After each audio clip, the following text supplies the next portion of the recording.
est-ce que collaborer voudrait-il dire soutenir? Non. Est-ce que nous collaborons avec le Rwanda? Je confirme ici que nous collaborons et que nous ne collaborons pas seulement avec le Rwanda. Nous collaborons aussi avec l'Ouganda. Tenez, je te donne quelques faits. Nous avons effectivement un intérêt commun avec le Rwanda sur la question sécuritaire touchant la présence des FDLR. Les FDLR, c'est une force dont la mission est d'aller déstabiliser le pouvoir à Kigali. Et ils sont au Congo. Et en étant au Congo, ils tuent nos populations. Ils créent de l'insécurité au Congo. C'est un intérêt commun. La neutralisation de cette force, de cette force négative, concerne aussi bien le Rwanda que nous. Savez-vous, depuis notre entrée à Goma, combien de FDLR on a déjà arrêtés et qu'on a dû les transférer? C'est une collaboration. Autre point, nous partageons avec les Rwandais quelques points frontaliers. Petite barrière, grande barrière à Goma. À Bukavu, la frontière qui mène à Tchangungu. À Bugarama, et de l'autre côté, nous avons des frontières. Savez-vous combien de personnes, Congolais et Rwandais, et même les étrangers, traversent ou font des mouvements aller-retour sur ces frontières? C'est plus de 40 000 personnes le jour. Toutes ces frontières. C'est plus de 40 000 le jour. Ça veut dire quoi? Dans chaque point frontalier, vous avez les agents d'immigration au Rwanda et les nôtres. Nous collaborons. Ce n'est pas qu'avec les Rwandais. Nous montons un peu plus au nord, à Bunagana, à Ishasha. Ce sont des points frontaliers cette fois-là avec l'Ouganda. C'est la même chose. Nous collaborons avec eux pour arriver à Goma. Toute personne, journaliste, businessman ou qui, pour arriver à Goma, vous devez passer soit par Kigali, soit par Kampala. Doit-on dire que ce n'est pas la collaboration? C'en est une. Je confirme qu'il y a la collaboration. Et c'est pour autant dire que non, parce qu'on collabore sur ces questions, c'est le Rwanda qui est notre soutien. Non. Collaborer ne veut pas dire soutien. Collaborer, nous collaborons justement parce que pour la vie de la population, il y a cette collaboration frontalière qui doit être là. Non seulement avec le Rwanda, mais aussi avec l'Ouganda. Mais pourquoi on ne dit pas que l'Ouganda nous soutient? Parce que nous avons aussi la collaboration avec eux. Pas grand-chose, sinon libérer le Congo. 2026, nous avons dit c'est l'année de la victoire. Nous allons nous voir en Noël prochain, nous allons avoir l'interview et vous verrez où nous serons en ce moment-là. Bonjour bandeko bisika so kolanda biso et ça vraiment makasi komona ke ba Congolais bazali epelé à kolanda biso. Merci mingi. Na tikaki na ne bandeli mission. Atia na partie ya maloba ya Corneille Nangaa pour comprendre type nini ya moto azaleli. Oui. Mais avant de continuer na bino, on senga bino humblement comme d'habitude. Bo aimer vidéo. Bo aimer vidéo. Les alliés très importants. Seule façon, beaucoup de soutenir biso, beaucoup de soutenir vidéo qui est de l'impossible d'en aimer. Merci. Bande ko Corneille Nangaa ne bandele ni sabo yoki aza kondima nan. Aza kondima te po aza kondima. A kondima parce que aza contraint à kondima. Bande ko vous vous rappellerez un jour na tira bino vidéo. Batuni Corneille Nangaa question pas ya journaliste moko anglaise. Atunier, est-ce que vous collaborez avec le Rwanda dans un domaine précis? Alors, non, jamais. Mais avec Kondima, parce que le Rwanda ndimi. Le Rwanda pas ndimi pour la Kondima. Le Rwanda ndimi parce que ça a été contraint. Ndimi si Rwanda n'a preuve. Si Rwanda tala makambozo sala. Le Rwanda est Kondima. Avec Koloba, oui, tu copies à Bango.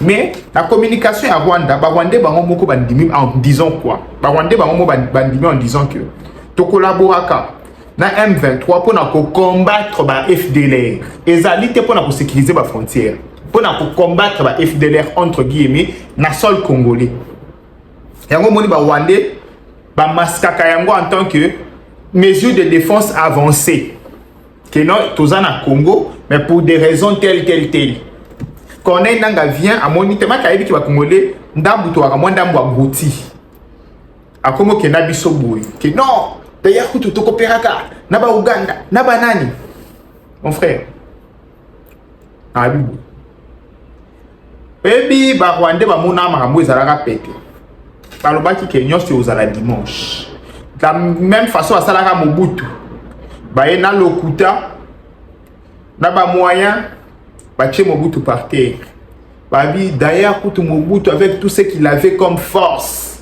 d'ailleurs Mobutu avec tout ce qu'il avait comme stratégie comme système comme allié tozue na pété bongo Tshisekedi wa utokota Tshisekedi oyo aza même pas na force aza même pas na stratégie militaire aza même pas na boye tokolia na ba seconde yana batu ba prometaka bino ba okoma Kinshasa na mars lelo toza wapi bande ko lelo toza wapi c'est pour vous dire que peuple congolais a comme dans la dimension ma boyki boyo okose boyité pour na mikate na nguba comme avant parce que avant ba kosa biso bongo ba libérateur bayi bato mikusa bayi ba libérateur bazokota to yambi ba moto beti maboko to fongoli ba porte mais cette fois-ci peuple congolais a dit zelana quelle libération bo libérer biso combien de fois bandeko je vous dis que la peur est changée quand Moniko Banga est changé quand ezaki na ba congolais ebelé tango biso to telemi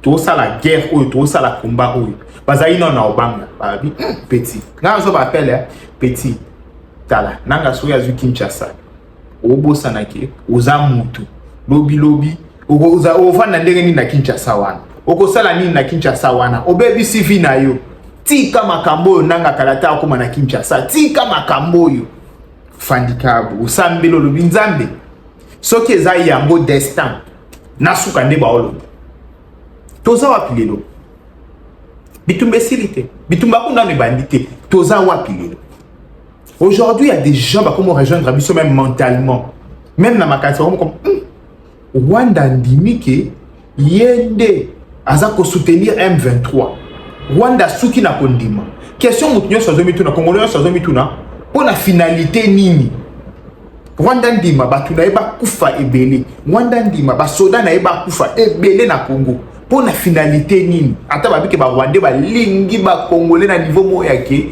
ba koki ko kufa pona ba congolais pona ko libérer ba congolais ba ndimi ba soda na bango ba kufa bande ko ata oza zoba ata ezake o réfléchissaka bien te okomi tout na question te même zoba mi tout na question même mutoto ça y que mayele na eza en place te à ces questions là au moins a mis tout au moins 2-3 questions problème ezabo pour la finalité nini question wana bande ko bomi tout na kate ba congolais ba mi tout na kayango te tala esika tokomile tala esika tokomile lo je vous dis que Congo eza ya Nzambe tala Congo eza ya Nzambe Nzambe ola ki sa force na ina Congo na comprendre Congo eza ya Nzambe tango na otala procès ya général Yav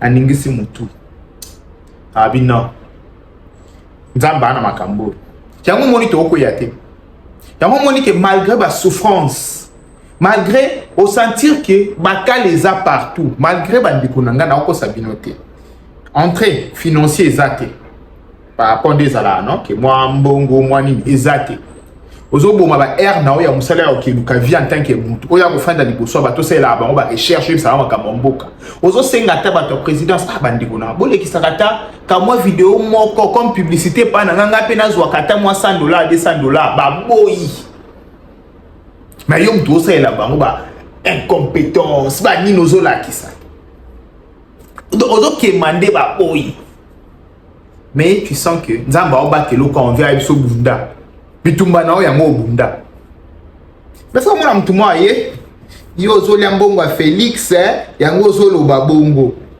talika odite oya ba tentation achaka mbo naki tana chaka mabuko na kinde parce que soko lobo tala ke ba o ba olia nga na olia te ba o ba o gagner nga na o gagner te et puis ba rebelle ba o ça va 10 000 nga na incapable à recevoir même $200 na mois bande ko ça le loko na conviction te oui au ça on a conviction te je me dis que ceux qui n'ont gagné un jour par rapport à Moussala parce qu'il y a deux choses hein toi na bitumba na Moussala. Si on a gagné par rapport à ça, on a gagné au dignement en tant que mobile. On a sauvé liaki. Bon, on va rebelle. Bakindaki na bagoma, c'est pas vané, balaki. C'est le bazar. Tana biso to zaka wana. Kimia na motema. Na fait que on senti kimia na motema. Obundi bitumba malamu. Bitumba moko ochema boko bo pembe. Makile ya bakongolais zate na bitumba na yo. Bitumba moko défendre mboka na yo bakote la angolo la. Oui, moto nyonso a défendre ma belé na ye. Soki a couché à côté lola. Vous voyez non, c'est yo somo la soda qui fait le soda qui fait l'autant. Na mito na mi considérer ka lokola soda, na o défendre patrie. Na o côté la yango lola. Moto nyonso ndeko place oza. Yebaka ke soko défendre pays na on a vérité. O défendre pays na on a motema moko. O côté lola. Vous comprenez un peu situation générale à makambu yango wana. Car c'est sur terrain bandeko batuba koloba, batuba koloba. Changement et égalité. Changement et égalité, boé. Lelo, n'a quoi annoncé bino que Qatar a bien ici sous deux délégations, il y a RDC, na ya M23. Pour nani a bien ici bango. Avant na mwanda quelques informations sur là-dessus. En ce moment, on a vu bino que Bukavu, ils doivent laisser Bukavu. Le M23, il faut bâtir à Bukavu. Wana ezali na ndenge to poussa na sud Kivu mobimba, il faut bâtir à yango M23. Bako bendana vers nord. Et so ba bendani vers nord, faut que le moyen nini ya olongo la bango nord mo bako cantonner bango quelque part par rapport à ba accord. M23 mekaki ko sala système na ya mekaki na Uvira. Pona sala ke omoni biso tango to se retirer na Uvira tala makambo elekani. Eza ko empêcher biso to se retirer na Bukavu. Même la communauté internationale a dit non bozoko ça. Bozoko ça beaucoup se retirer kaka ata bosalini ni beaucoup se retirer kaka parce que biso peto yebi que makambo wana bino moko batu orchestré ya bo. Pourquoi? Parce que vous ne devez pas être à Uvira. Bokomi na Uvira ndenge nini? Question. Bokomi na Uvira ndenge nini? Parce que après avoir signé des accords, après l'engagement Paul Kagame aux yeux, okomi na Uvira ndenge nini? Question va poser ba tutu ya moi. Bokotaki Uvira pourquoi? Question sans réponse. Vous ne devez pas être là. Donc c'est comme ça. Espérons qu'il va mieux ce week-end. Bien quand on a Sabino qui m'a camboyo et c'est une stratégie. Le président de la République et c'est une sagesse, stratégie, va conseiller à Malam. Prions pour ça, Bandeko. Prions pour ça. Oui, il y a un visible, il y a un invisible. Pour un invisible, prions pour le président de la République. Nous avons accéléré sagesse. Oui, parce que il y a un makabo. Non, président, fina a to beta misila to beta a wow. Nzambe a ça choix malamu na mutu. C'est ce que nous devons faire quotidiennement. Prier aussi pour notre pays et prier pour la personne qui dirige notre pays. Parce que hier ce qui a malamu te, croyez-moi comment il est malamu te. Donc c'est comme ça bandeko na ngai. Pour la bandeko batinu makambu ya Vodacom. Ba M23 ba kati réseau Vodacom. Pourquoi bakati yango? Parce que il paraît à on a conditionnel bazan mingi na posa batinda biso na Orange. Il paraît bazana moyen à contrôle sur Orange va contrôler ba appel wana na zochaka ba il paraît donc tous à la paix maele état major na biso zala maele landela luka ba Starlink. Oui Congo ezana mbongo osomba ba Starlink. La communication à biso ça au moins na Starlink na connexion à Starlink et notre bande la connexion à réseau mobile les alliés facilement pénétrables. Oui bah Starlink c'est mieux parce qu'à na zamba beaucoup tu se connecter sans problème. Les alliés bah makambo faut que landela na ba guerre autour ya ba guerre technologique.